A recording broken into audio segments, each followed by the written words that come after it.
இந்த வாழைப்பொடியை வச்சு இன்னைக்கு ஊறுகாய் செய்ய போகிறோம். வாங்க எப்படின்னு பார்க்கலாம். அப்படியே மறக்காமல் ஒரு லைக் போட்டுருங்கப்பா. மரச்சேக்கு எண்ணெய் ஊற்றிக்கலாம். இதே மாதிரி சுத்தமான மரச்சேக்கு எண்ணெய் வேணும்னா கீழே இருக்கிற நம்பருக்கு கால் பண்ணுங்கப்பா.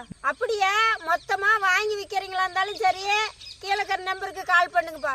நறுக்குன்னா பூண்டு, கருவேப்பிலை, சுத்தம் பண்ணால் வாழைப்பூவை நல்லா எண்ணெயிலே வணக்கலாம். மஞ்சத்தூள், மிளகாய்த்தூள், பெருவெங்காயத்தூள், கரைச்ச புளித்தண்ணி, கல்லுப்பு, வறுத்தரைச்சா கடுகு வெந்தயம்.